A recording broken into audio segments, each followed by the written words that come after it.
በስመ አብ ወወልድ ወመንፈስ ቅዱስ አሃዱ አምላክ አሜን። ስብሐት ለእግዚአብሔር ለዘአብጽሐነ እስከ ዛቲ ሰዓት። ስብሐት ለእግዚአብሔር በሰማያት ወሰላም በምድር ስምረቱ ለሰብ አምላኽና እግዚአብሔር ናብ ሰዓት እዚ ናብ መዓልቲ እዚ ናብ ወርሒ እዚ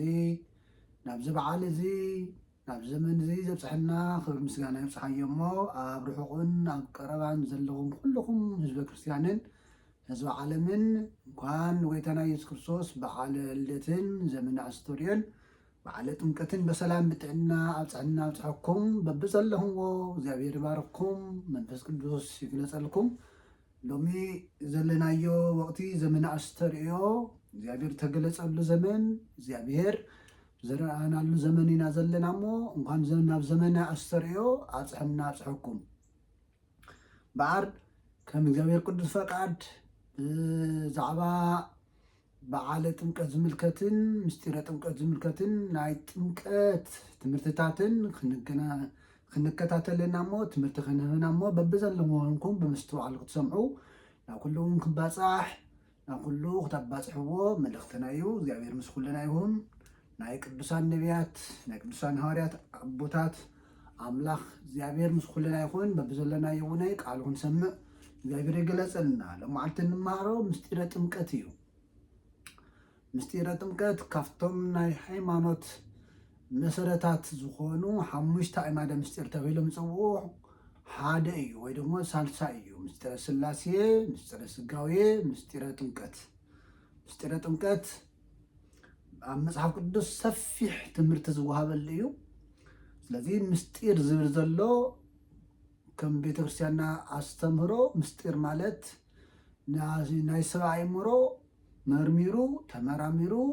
ክወስኖ ክበፅሖ ዘይኽእል እግዚአብሔር ጥበብ ጥራሕ ዝውሰን እግዚአብሔርን ፍልጠት ብቻ ዝውሳን ስልጣን ብቻ ዝውሰን ማለት እዩ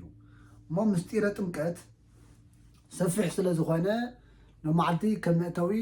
ቀዳማይ ክፍሊ ክንሪአና። ቀዳማይ ክፍሊ ምስጢረ ጥምቀት ሎማዓልቲ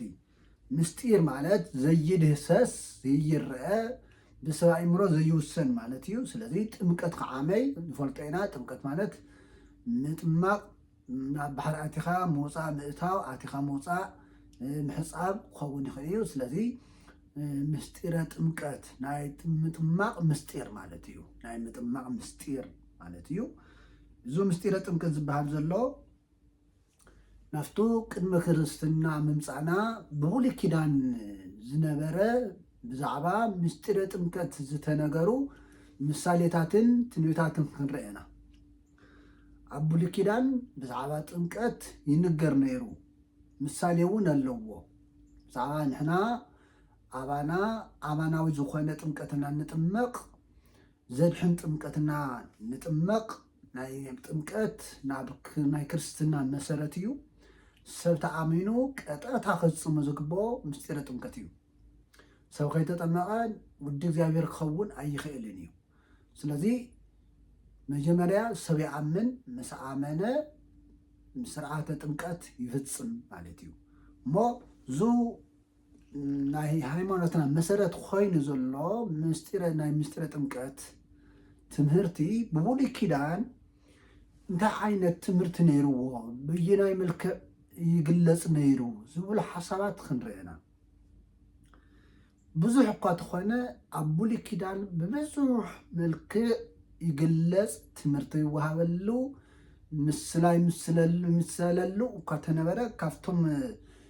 ተመሰሉ ምሳሌታትን ዝተነገሩ ትንቢታትን ክንርአና። ሓደ እንታይ እዩ? እስራኤላውያን ካብ ግብፂ ናብ ምድረ ርስቲ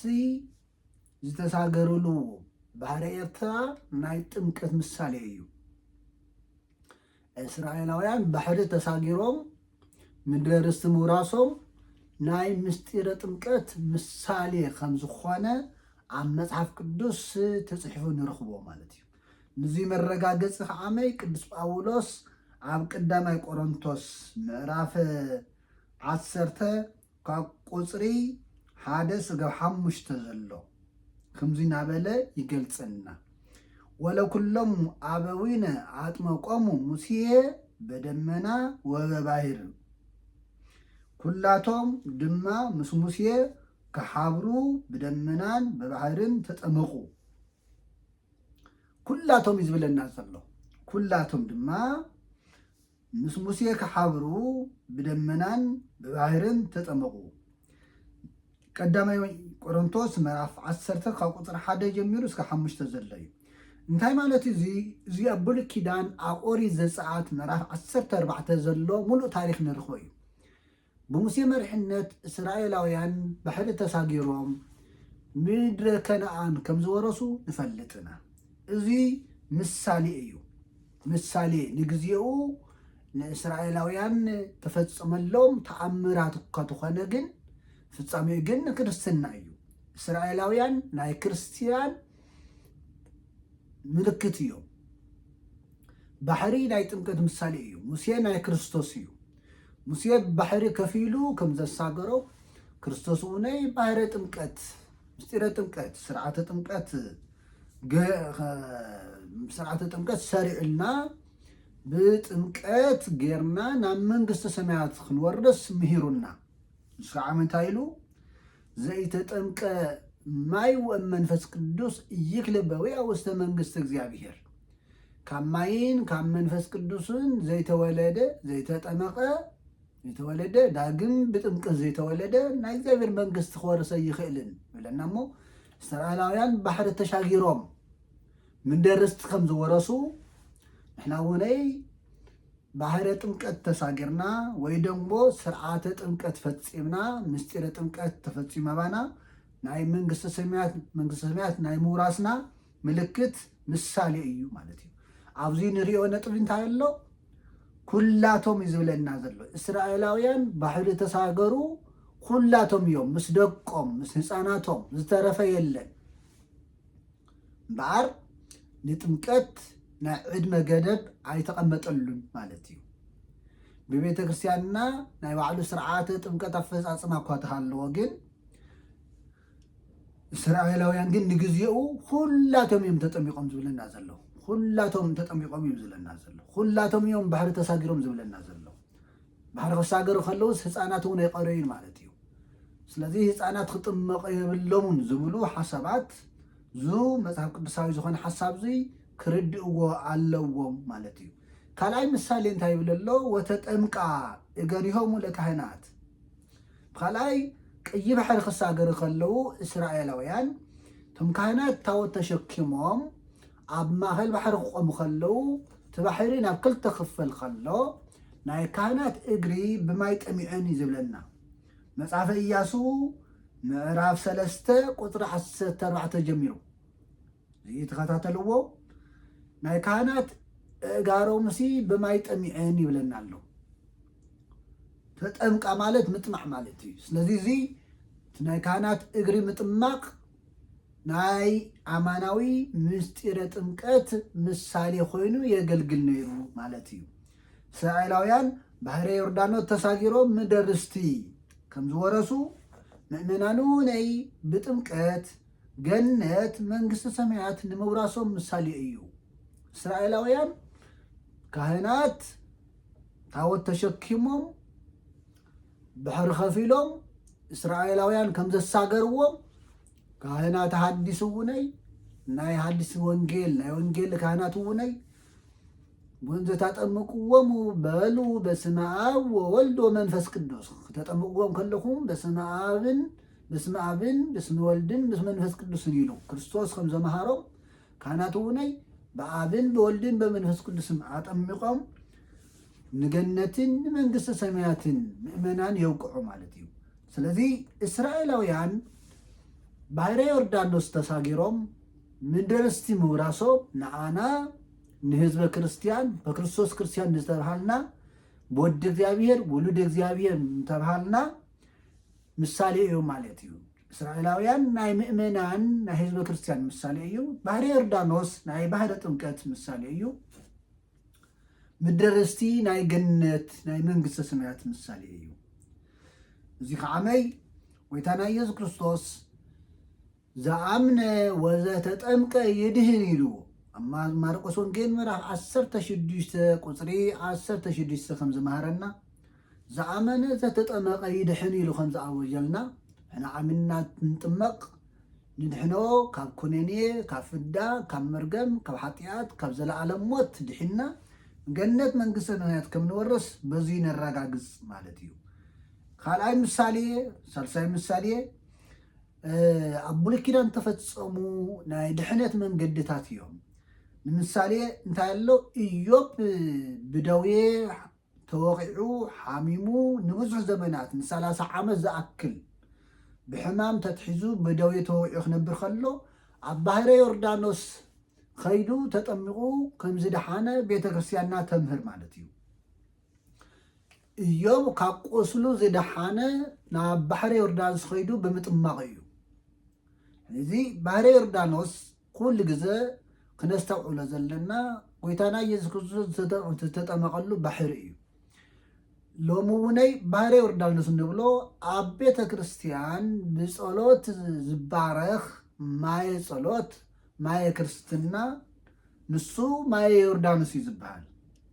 سلازي إيوب عب بحر يوردانوس تتأميقو كاقوسل السقا خمز دحانة كاقوسل السقا خمز دحانة مؤمنانوني بكريستوس آمينهم سرعة تمكات خفتسمو خلو كاقوسل نفسي يدحنو مالتيو زي عام مثالي إيوب نأمانيان مثالي تقوسلي تداوية ناي مرقم سقا ناي مرقم نفس مثالي سلذي وسعار منين مرقم كابانا سعيرو تويلوكم تسعفة تمكت كام مرقم نمتقلو مرقم سقا مرقم نفس نرحقلو بركة سقا بركة نفس نقبللو حفت سقا حفت سقا حفت سقا حفت سقا حفت نفس نقبللو دوية سقا دوية نفس نرحقلو حمام سقا حمام نفس نرحقلو هوة سقا هوة نفس نرخبلو إيمانتي تمكت سلذي إيوب أب يوردانوس تتأميقو خمز دحانة دهنة سقا خمز رخبة مؤمنان وني آمينهم بكريستوس آمينهم بآب بولد منفس قدس أب بحر يوردانوس بإيد كهنات ختمقو خلو كاب مرقم سقا كاب مرقم نفس كاب دوية سقا كاب دوية نفس يدحنو مالتيو زي مثالي كما وني تمساسالي تاريخ أب قدامي نجز أب خلاي نجست كالاي نجست مراف حمشته قطر حدا جمير زلو بلمسي تتحازة لمسي زحازو نئمان زبهال حدا ناي سوريا حالقا أب بحر يوردانوس خيدو تتأميقو كاب دوية لمس خمز دحانة زي عامل مثالي خمس خانة أبوتاتنا يمهرنا مالتيو يو نئمان ناي مؤمنان مثالي ايو تلمسي ناي مرقم سقا ناي مرقم نفس مثالي ايو كعدام زمسا مرقم سقا مرقم نفس ناي سقا فدا عدا نيرو مالتيو نئمان نا بحر يوردانوس خيدو تتأميقو كافتو لمسو كمز دحانة مؤمنانو وني بكريستوس آمينهم كتمق خلو كاب لمس سقان نفس نفسن ويدقمو كاب لمس حاتيات كاب ناي نفسي لمس حاتيات ينصهو مالتيو سلازي وماي منصي هزي أنا تمكس نصه كاب حاتيات ينصه مالتيو بتمكتنا نصهلو مستيرة تمكت بخامي كم ننصه من كم ننصهنا بدنبي بعيننا خير أنا تو مستير سلزفتسن مستير تويلو مستير زبلو زلونه يزئيو مالتيو سلازي بقولي كده زفتسمو زنبرو ምሳሌታት ተአምራዊ አምላካዊ እግዚአብሔራዊ ዝኾኑ ዓበይቲ ነገራት ናይ ምስጢር ጥምቀት ምሳሌ ዘመላኽቱ እዮም ማለት እዩ ናብ ምስጢር ጥምቀት ናብ ዝንሕና ነኽብሮ ዘለና ንጥምቀሉ ዘለና ምስጢር ጥምቀት ናበልና ነምህሮ ዘለና ነምህሮሉ ዘለና ምስጢር ጥምቀት ምሳሌን ምልክትን አርአያን ከም ዝነበሩ መጽሐፍ ቅዱስ ይነግረና ማለት እዩ እዚ ምስላይ ወይ ደግሞ በምሳሌ ካብቶም በምሳሌ عبول كيدان زقل قل زنبرو مصحف قدساوي تاريخاوي زخونو حساباتيو قال أي قال تنبيتيو بزعبات امكت بزح تنبيت تنقيريو بزعبات امكت ناي قويتانا يزو كريستوس لدت بزح تنبيت كم تنقرلو امكتوني بزح نقرات تنقيريو بزعبات مستيرة امكت عقات عمي خونن تنبيت تنقيريو مسالة تمثيل الليو سقفتهم تنقروا تنبيتات كعمي توسون حساباتهم رأينا تنبيت هزقيل معراف 36 تنبيت هزقيل معراف 36 قزر 25 كمزي زبل قال نركب مالتيو انا زهاكمو بماي نصوه وتنصوه امرخسكمو انا زهاكمو بماي نصوه وتنصوه امرخسكمو صروي ماي كنصقلكم ايه امو كتصرئيكم كاب كل رخصتكمون كاب كل طاوتاتكمون كصريكم ايه يبلنا لزيابين استملكتو ماي نصوه زبحال زلو عينا ايو ماي كاب رخصت خنصه يخيل ايو مايس ناي سجار رسحات ناي خدار رسحات كصري يخيل امبر ناي نفسي رخصت دو خنصه يخيل ايو حاتيات لو كرحق يخيل ايو ماي ايكونن زي تنبيتيو عب تنبيت هزقيل 36 قصر 15 جمير زلو بزعبا مستيرة امكز تنقر عملاكاوي قاليو بزعبا مستيرة امكز توهابيو صري ماي كنصقلكم ايه امو كتصريهم زبلنا زلو كاب حاتيات كم نصري ينقرنا له كاب حاتيات كاب بدل كاب فدا كاب عدام بدلن مرقمن كم ننصه كم نصري كتصريهم زبلنا زلو رسحنا نيرنا مالتيو كاب رخصتكم كاب تعوتاتكم كتصريكم ايه خبلنا خلو تعوت زخوننا حاتيات اللو مالتيو حاتيات تعوتيو نا أحزاب قبري حاتعوتيو سلذي كابزو تعوتاوي زخونا حسابن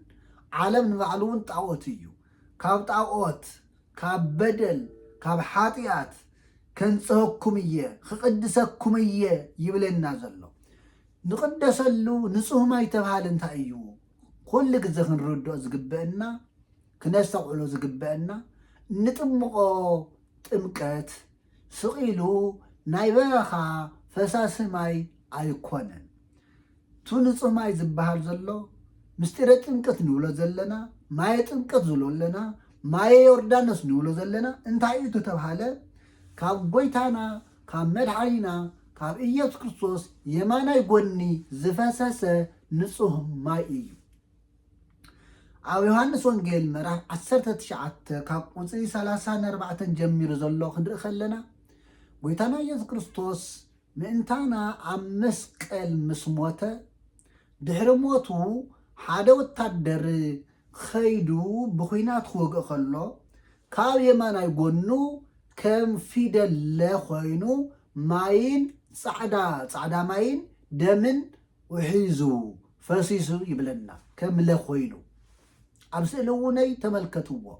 قولنوز تواقعنا يقويتانا إياس كريستوس سنة سقلت تملكتكم كاب يمانا يقولنو ماين دمن كفسس يرأ مسموته ايو ازي قويتانا إياس كريستوس هياو خمزخونا يردئنا نزيونا وني قدوس እግዚአብሔር ቅዱስ ኃያል ቅዱስ ያው ዘይበውት ነው ብለው ዝመተውን በእንተ ፍቅረ ሰብዩ ሕያው ናለው ሙውት እዩ ሙውት ናለውን ሕያው እዩ ነፍሱ ተፈለያ ግን ሕያው እዩ ሰብ መስሞተ ደም ከውጽእ ይኽእል እዩ ዝመተ ሰብ ካብ ጎኑ ንጹህ ማይ ከፈስስ ይኽእልን ንጹህ ደም ወኔ ከውጽእ ይኽእል እዚ ዘመላኽተና እንታይ እዩ እግዚአብሔር መለኮታዊ አካልኩም ዝኾነ ዘይመወት ሕያው እግዚአብሔርኩም ዝኾነ የረድእና ማለት እዩ ትናይ ጎይታና ኢየሱስ ክርስቶስ ስጋ ቅዱስ ከም ዝኾነ ሕያው ከም ዝኾነ ሕይወት ዝህብ ከም ዝኾነ የረድእና ማለት እዩ ጎይታና ኢየሱስ ክርስቶስ ሞተ ተተባሃለ كم تراسب كم أرق بسي زموته أيكونني مخنياتو سب تموتو هيوتي ولنيو نصه ماي كصوري ماي دم كفست يخلنيو سلازي قويتانا يذكر كريستوس هي أو خمس خالة يردئنا مو نحنا نطمقو ما يطمقت كاب قويتانا يذكر كريستوس بزفسسه صعدا ماي نصه ماينا بألا تعرض زفسسه نصه ماي أبي نرخبو ذو خطريكم إيه زبلنا زلو بما يقبو إيو كاب قونو بزفسسه ما يقبو انقوك وهزة نقاماي زقدسو لفياتاي كاب قونخا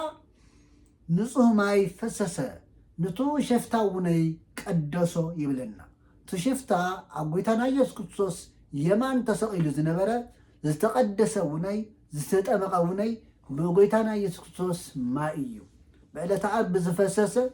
كاب قونو بزفسسه نتو شفتا سلزنخو ጥምቀት ኮይኑ ተቆፂሩሉ ማለት እዩ ሓደ ግዜ ቶ ኣብ የመን ተሰቀለ ፈያታይ ጥጦስ መዓት ተጠሚቁ ናበሉ ብዙሓት ሕቶ ይልዕሉ እዮም ኣብ ኣና ኣለዎ ተጠሚቁ እዩ ናይ ጎይታና ኢየሱስ ክርስቶስ ደም ነኸይዎ እዩ ናይ ጎይታና ኢየሱስ ክርስቶስ ካብ ጎኑ ዝፈሰሰ ንጹህ ማይ ረኺብዎ እዩ በፂሕሉ እዩ ስለዚ እዚ ጥምቀት ተቆፂሩሉ እዩ እምበር ዙ ንኣና ኸፅርየና ዝኽእል ካብ ርክሰትና ከንፅህና ዝኽእል ካብ መርገም ከንፅህና ዝኽእል ንጹህ ማይ ካብ ጎይታና ኢየሱስ ክርስቶስ ጎኒ ዝፈሰሰ ንጹህ ማይ ኣበይ ንረኽቦ ተተባሃለ ምስጢር ዘብሎ ዘለውነይ እዚ እዩ ኣነ ምሳኻትኩም ስጋብ ዓለም ፍጻሜ ምሳኻትኩም ክነብር እየ ኢሉ ጎይታና ኢየሱስ ክርስቶስ ቃል ኣትዩልና እዩ ንካህናት ንህዝበ ክርስቲያን ንቤተ ክርስቲያን ኣቦታት ስጋብ ዓለም ፍጻሜ ምሳኻትኩም እየ ኢሉ ቃል ኪዳን ኣትዩልና እዩ ስለዚ ሓደ ዝኣመነ ወይ ዝጥመቅ ህፃን ወይ ኣማኒ ክጥመቅ ከሎ ጸሎተ ቡራኬ ቱ ናይ ዓለም ማይ ካብ ባሕሪ ተቐድሐ ድዩ ወይ ባሕሪ ድዩ ባዕሉ ዝመፀ ማይ ምስ ተጸለየሉ ተጸልዩሉ መጽሓፈ ክርስትና ተደጊምሉ መዝሙረ ዳዊት ተደጊምሉ ወንጌል ተደጊምሉ ቃለ መጻሕፍት ተነጊሩሉ ብካህናት ብመስቀል ምስተባረኸ ብሩክ እግዚአብሔር አብ አሐዜ ኩሉ ዓለም ወብሩክ ወልድ ዋሕድ እግዚእነ ኢየሱስ ክርስቶስ ዘተወልደ እማርያም ቅድስት ድንግል መድኃኒተ ዚአነ ወብሩክ መንፈስ ቅዱስ ጰራቅሊጦስ መጽንዒ ወመጽንዒ ኩልነ ተባሂሉ ምስተባረኸ አሃዱ አብ ቅዱስ አሃዱ ወልድ ቅዱስ አሃዱ ውእቱ መንፈስ ቅዱስ ተባሂሉ ምስተባረኸ ቱ ማየ ጎቦ ይኸውን ማለት እዩ እዚ እቲ ምስጢር ዘብለ ዘሎ ንሕና ተጠመቕናሉ ማይ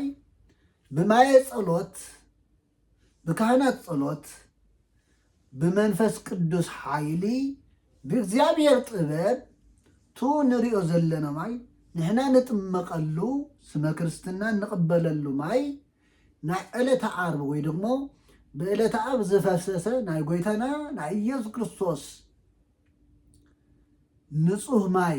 ማየ ገቦ ስለ ዝኸውን ምስጢረ ጥምቀት ዝብል ቃል ካብዚ ኢና ንጥቀም ማለት እዩ ክምቱ ወግዚኦ በከመ አሚሃ ዘንተ ህብስተ ባርክ ወፈትት ወግዚኦ በከመ አሚሃ ዘንተ ጽዋ እተ ወቀድስ ኦ ጎይታ ብምስቴተ ሐሙስ ምሸት ነቲ ህብስቲ ባሪኽካ ቀዲስካ ስጋኻ ከም ዝገበርካዮ ነቲ ወይኒ ጽዋ እውን ባሪኽካ ቀዲስካ ደምካ ከም ዝገበርካዮ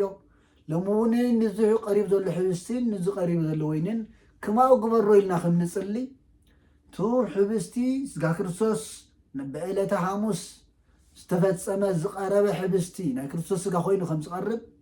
ቱ ጽዋዕ ወይኑ እውነይ ብዕለተ ሐሙስ ምስቴተ ሐሙስ ከም ዝነበረ ናይ ክርስቶስ ደም ኮይኑ ከም ዝቐርብ ሎሚ እውነይ ቱ ንማየ ጥምቀት ንክርስትና ማለት እዩ በብዓመት ነኽብሮ ንባርኾ ማይ ማለት ይኾነን በበዓመቱ ንጥምቆ ጸበል እምበር ማየ ጎቦ ይኮነን በበዓመቱ ኣብ ጥሪ 11 መዓልቲ ዝኽበር በዓል ጥምቀት ኣብኡ ዝባረኽ ማይ ጸበል እምበር ማየ ጎቦ ኣይኮነን ወይ ደሞ ክርስትና ዝለዓል ተልዩ ንማየ ጎቦነት ዘበቅዕ ጸሎት ተፈጺምሉ ስርዓተ ጥምቀት ክፍጽም ይኽእል እዩ ወይ ደሞ ክትፍጽም ትኽእል እያ እንታይ ኮይኑ በበዓመቱ ባህረ ዮርዳኖስ ተባሂሉ ዝቐርብ ማየ ጸሎት እምበር ማየ ጎቦ ይኮነን ስለዚ ማየ ጎቦን ባህረ ጥምቀትን ክንፈለለና ማለት እዩ እሞ ብዛዕባ ናይ ጎይታና ኢየሱስ ክርስቶስ ማየ ጎቦ ዝምልከት ጽሩይ ማይ ክነጽገልኩም እየ ዝብለና ዘሎ ከጽሬየኩም እየ ዝብለና ዘሎ ብምንታይ ከጽሬየና ተተባሂሉ ካብ ጎኑ ብዝፈሰሰ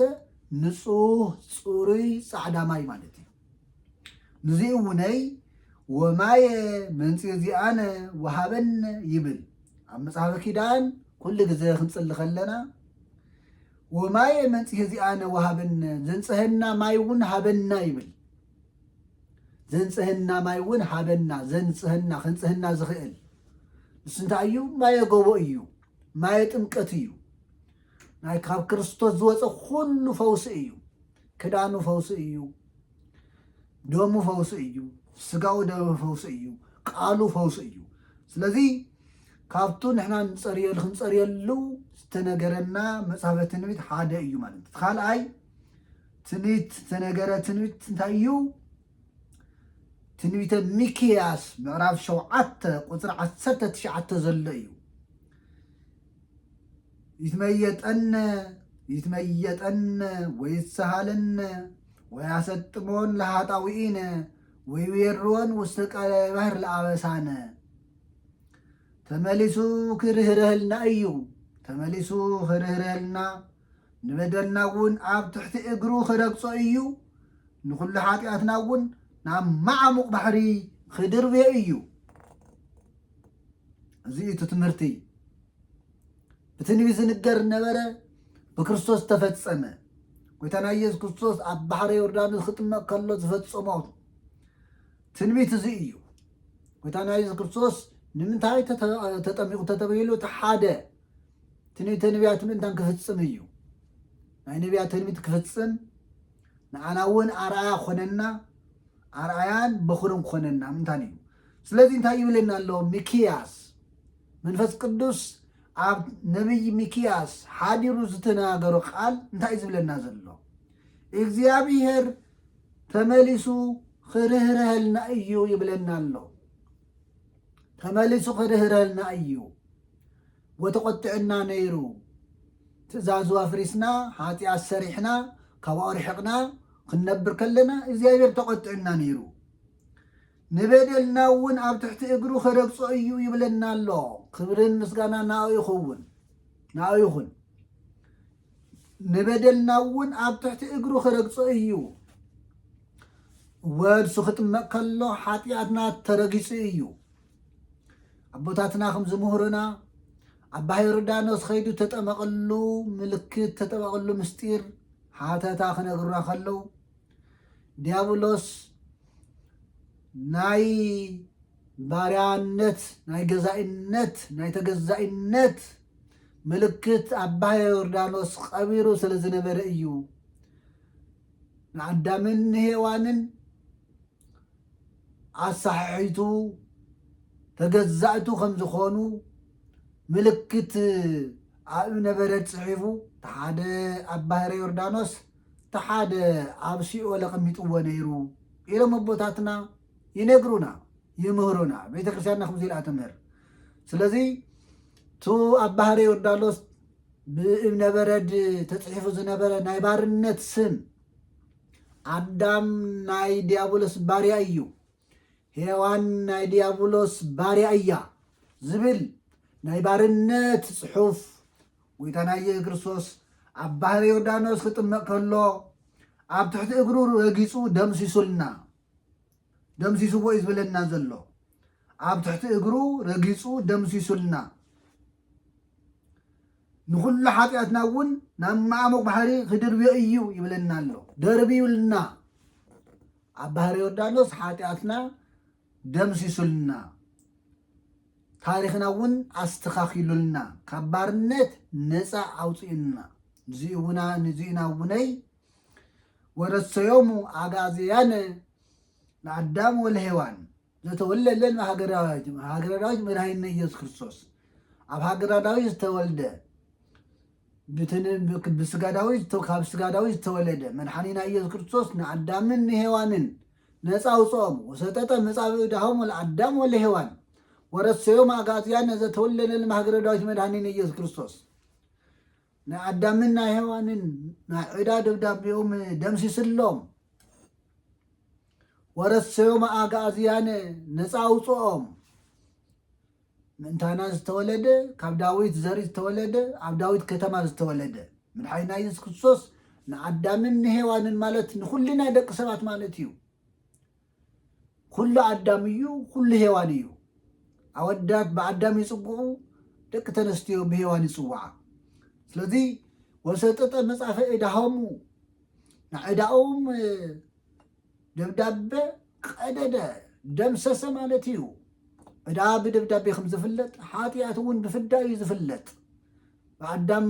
ስሕተት ምክንያት ብዓዳም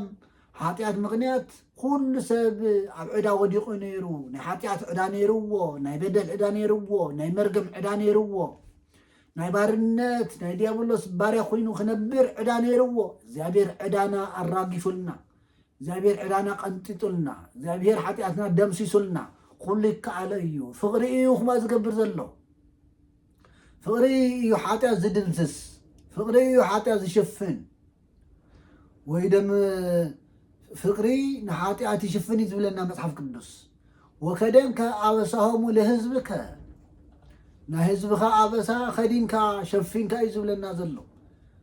ብፍቅሩ ብምሕረቱ ሓጢኣትና ሸፊኑልና بمحرات عيني رئينا بفقر عيني رئينا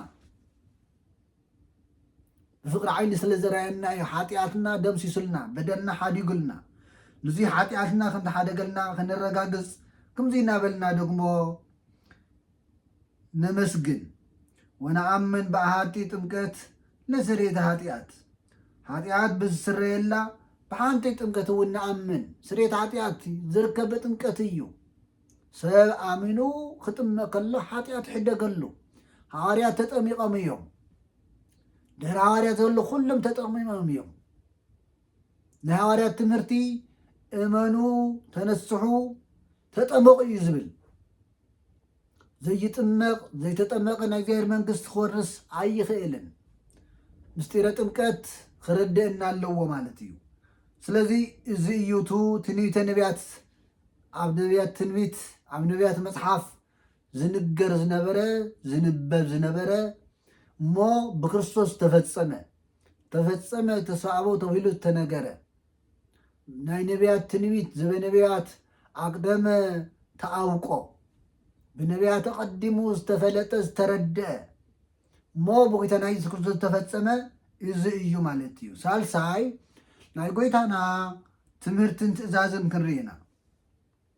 ناي قويتانا تمرتين تأزازن قويتانا يسوع كريستوس من تاي تطميقو حصر زبالة قويتانا يسوع كريستوس من تاي تطميقو تنبيات كفصمن تحتنا وخقلصلنان أرعايا خوننان مستير سلاسي كمهرنان يو بزوح حاتتا بزوح تمرتي بزوح تقوامي قوتهالو بحصر زبالة ملكع جن قويتانا يسوع كريستوس نمنتاي ኣብ ዮርዳኖስ ተጠሚቁ ንምንታይ ተጠሚቁ ዝብል ሕቶ ተልዩ ትንቢተ ነቢያት ንኽፍጸም እዩ ጎይታና ኢየሱስ ክርስቶስ ከም ዝውለድ ከም ዝወርድ ከም ዝውለድ ከም ዝጥመቕ ናይ ነቢያት ትንቢት ከም ዝፍጽም ፈጺሞ ሕገ ወአስተርአየ ገሃደ ሕጊ ፈጺሙ ሕገ ኦሪትን ትንቢተ ነቢያትን ፈጺሙ እዩ ተገሊጹ ዝብለና ዘሎ كما أخ عمي تحتنا أخ قلتلنا تحتنا تعملتيو ورا يسوس إن قليلا هاوي يوردانوس كما يطمقا بأد يوحنس كما يتطمق بأد يوحنس قويتنا يسوع كريستوس ناي سماينا مدن أملاخ سماي مدن فطيرو زغزا أملاخ نهالوا كم حدا تراسب كم حدا تجزائي نبي يوحنس خيدي تطميقو يوحنس نعاطم قنا يبلون قويتنا هالوا تحتنا خريئنا خينا خنطمق مئنتان نحنا وني تعززت نكون بتحتنا خنمالالس نافتهم كابانا زتحاتو وني كنئززهم كابانا زتحاتو بخبري يخون بعدما يخون بتمرتي يخون تحاتو ولا يخونو كنئززهم مئنتان عرعايا خوننا تحتو محتحننا وخريئنا نسو أملاخ نهالوا نسو نقص نهالوا نسو قويتا نهالوا نسو فتقار نهالوا تحتنا وخريئنا كاب قليلا نبي يوردانوس يوحنس نابزلو وخيدو خطمق يبلنا له زي تحتنا أيو نقصات نكهانات نعوت مقنا خيبلوهم سب سلطان سب هافتي نكهانات نامزأخم نابقزانا نامزأخم مقنا خيبلوهم نسو نقص نهالوا قويتا نهالوا بعيلة سقان نهالوا ممهر نهالوا بعل سلطان نهالوا ناب باريا يخيدو تطميقو نابتو كواو زنعسه بفلطت بنقصنت نعسه ناب باريا يخيدو تطميقو مالتي نزي وني مطمقه ملكوت ناتبحال صواع مطمقه ملكوت يوحنسن عدلኛ እዩ عبي بركه يرخيبو نسو قويتنا يسوع كريستوس تحتنا ناتنجره بباريا تطميقو بفطور تطميقو نتبهاله ناي قويتنا يسوع كريستوس تحتنا ناتنجره نجرمنا نتحتنا خنزز نفقر خنزز يقبرنا قدس يوحنس وني نفطاريو زطمقه نقويتا زطمقه نእግዚአብሔር ዘጠመቀ መጥምቀ መለኮት ናተባሃለ ስሙና ተጸውዒ ነበር ስለዚህ ትሕትና ኸሪኤልና ኸገልጸልና ንሱ ብባርያ ተጠሚቁ አርአያውን ኮነና አርአያ ተጠምቆ ዝበለና ተጠሚቁ እዩ ስለዚህ ጎይታና ኢየሱስ ክርስቶስ ዝመሃረና ኩሉ ብተግባርና ገለጸ እዩ እስመ ቃላቲሁ ምግባር ውእቱ ናይቱ ትምህርቱ ምስክር ተግባሩ እዩ ይብለና እግዚአብሔር በቃል ጥራይ ይኾን ዘመሃረና ኩሉ ዘመሃረና በተግባር ፈጽምዎ እዩ አቀዲሙ ቅድመ ትምህርቲ በተግባር ዝገለጸሎ ድሕሪ ትምህርቲ በተግባር ዝገለጸሎ ስለዚህ ጾይሙ ጽሙ በለና ጸልዩ በለና ባዕሉ ጸልዩ በለና ባዕሉ ተጠመቁ ኢሉና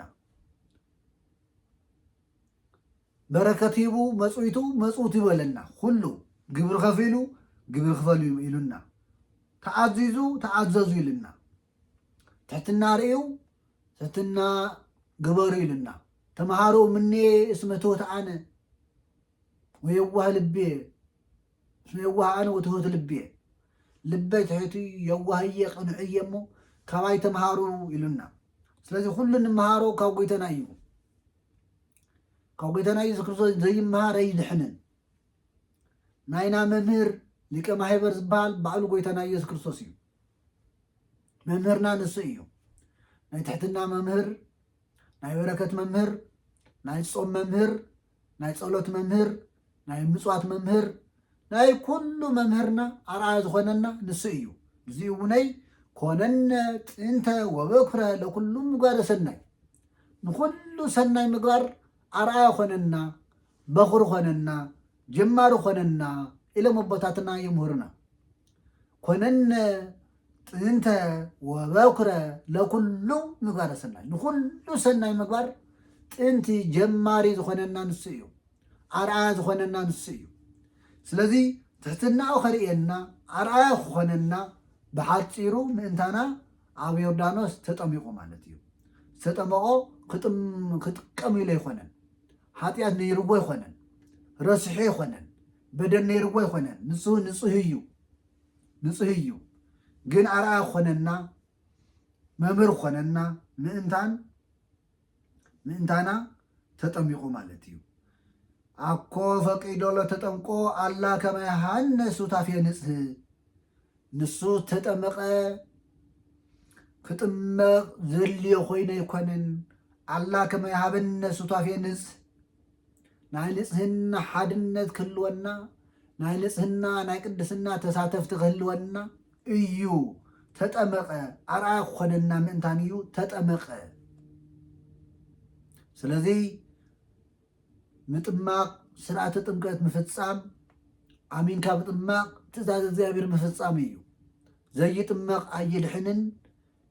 ካብ ዘለዓለም ኩነኔ ካብ ዘለዓለም ሞት እውን ከምልጠ ይኽእልን ካልእ እንታይ እዩ ንምንታይ ተጠሚቁ ተተባሃለ ምስጢረ ስላሴ ክገልጸልናን ክምህረናን እዩ ኣብ ማቴዎስ ወንጌል ምዕራፍ 3 ካብ ቁጥሪ 13 ጀሚሩ ዘሎ ብምሉእ እስካብ መወዳእታ እንታይ እዩ ዝምህረና ምስጢረ ስላሴ ጎይታና ኢየሱስ ክርስቶስ ምስ ተጠመቐ ሰማይ ተኸፊቱ ይብለና እግዚአብሔር ኣብ ደመና ኮይኑ ዝፈትዎ ወደይ ኢሉ ክዛረብ ንሰምዖ መንፈስ ቅዱስ ብርግቢ ኣምሳል ኣብ ልዕሊ ጎይታና ኢየሱስ ክርስቶስ ክንፉ ዘርጊሑ ንሪኦ እዚ ምስጢረ ስጋዌ ምስጢረ ጥምቀት በዓል ጥምቀት ምስጢረ ስላሴ ዝተገለጸሉ ናይ ስላሴ ሓድነት ሰለስትነት ዝተገለጸሉ ዕለት እዩ ዓብይ በዓል እዩ መለኮታዊ ድምፂ ሰማዕናሉ ናይ እግዚአብሔር ፍቅሪ ዝረአናሉ እግዚአብሔር ዝፈትዎ ወደይ ኢሉ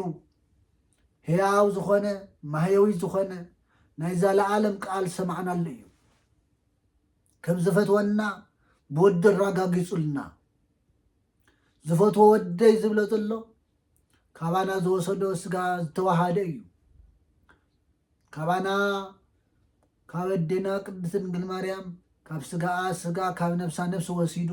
ሓደ ኣካል ሓደ ባህሪ ዝኾነ ክርስቶስ ሓደ ኣካል ሓደ ባህሪ ዝኾነ ክርስቶስ ንኣዩ ዝፈትዎ ወደይ ዝወልዶ ዝፈትዎ ወደይ ዝብለና ዘሎ ስለዚ ከም ዝፈትወና ብወዲ ኣረጋጊጹልና ይፈትወኩም እየ እዩ ዝብለና ዘሎ መንፈስ ቅዱስ እውነይ ሓይሊ ከም ዝኾነና ከም ዝጋርደና ከም ዝኽልለና ኣብ ጎይታና ኢየሱስ ክርስቶስ ዝተገለጸ ኣባና ከም ዝግለጽ እዩ ኣብ ስላሴ ክፍተት የለን ምፍልላይ የለን ኩሉ ዝተገበረ ምእንታና እዩ ናይ እግዚአብሔር ኣብ ድምፂ እንተሰምዐ ምእንታና እዩ መንፈስ ቅዱስ በርግቢ ኣምሳል ዝወረደሉ ምእንታና እዩ ተተጠሚቅኩም መንፈስ ቅዱስ ከምዚ ኢሉ ክወርደልኩም እዩ እግዚአብሔር ብየዋህነት ርግቢ መሲሉ ክባርኸኩም እዩ ቅድሰኩም እዩ ክጽልለኩም እዩ እግዚአብሔር ኣቡነይ ኣብ ደመና ኮይኑ ክባርኸኩም እዩ ድምፂ ከስምዐኩም እዩ ወደይ ክብለኩም እዩ ክብል እዩ ጎይታና ኢየሱስ ክርስቶስ ኣብ ዮርዳኖስ ተጠመቐሉ ምክንያት ምስጢረ ስላሴ ክምህረናን ትምህርተ ስላሴ ክረድአናን እዩ ወአልቦ ዘአእመሮሙ ለስሉስ ቅዱስ ዘእንበለ እምድኅረ ተሰግኡ ወልድ ዋሕድ ቅድስት እሙ ጎይታና ኢየሱስ ክርስቶስ ሰብ ቅድሚ ምዃኑ ከምዚ ዝበለ ምስጢር ኣይተገለጸን እዩ ዝብለና ጎርጎርዮ ዝበሃል ሊቅ ሰብ ቅድሚ ምዃኑ ኣብ ወልድ መንፈስ ቅዱስ ቅድሚ ዓለም እኳን ዘለዓለማዊ ንጉሥ ተኾነ ከምዚ ኢሉ ግን ኣይተገለጸን ነይሩ ከምዚ ኢሉ ግን ኣይተፈለጠን ነይሩ ብኣዋጅ ኣይተኣወጀን ነይሩ እግዚአብሔር ኣብ ንበይኑ ድምፂ የስምዐን ነይሩ ማለት እዩ ስለዚ ኢየሱስ ክርስቶስ ኣብ ባሕረ ጥምቀት ክጥመቕ ከሎ ሓደ ኣካል መንፈስ ቅዱስ በርግቢ ኣምሳል ክወርድ ከሎ ካልኣይ ኣካል እግዚአብሔር ኣብ ደመና ኮይኑ ክዛረብ ከሎ ሳልሳይ ኣካል ስለዚ እግዚአብሔር ብኣካል ሰለስተ ከም ዝኾነ ኣረዲእና ኣሎ ማለት እዩ ስላሴ ብኣካል ሰለስተ ከም ዝኾነ በባህሪ ብህልውና በስልጣን በኣምላኽነት ብእግዚአብሔርነት ሓደ ከም ዝኾነ ዝተማሃርናሉ ናይ በረከት ዕለት ናይ ሰላም ዕለት እሞ ኣምላኽና እግዚአብሔር ሓድነቱን ሰለስትነቱን ኣሚንና ክነብር እግዚአብሔር ይባርከና ናይ ሰላም ናይ በረከት በዓል ይግበረልና እንኳን ንብርሃነ ጥምቀቱ ብሰላም ብጥዕና ብፅሕና ብፅሕኩም በብዘለኹምዎ እግዚአብሔር ይባርኽኩም ንቐጻሊ ካልኣይ ክፍሊ ክንርአና እግዚአብሔር ምስኩልና ናይ ሰላም ናይ በረከት በዓል ይኹነልና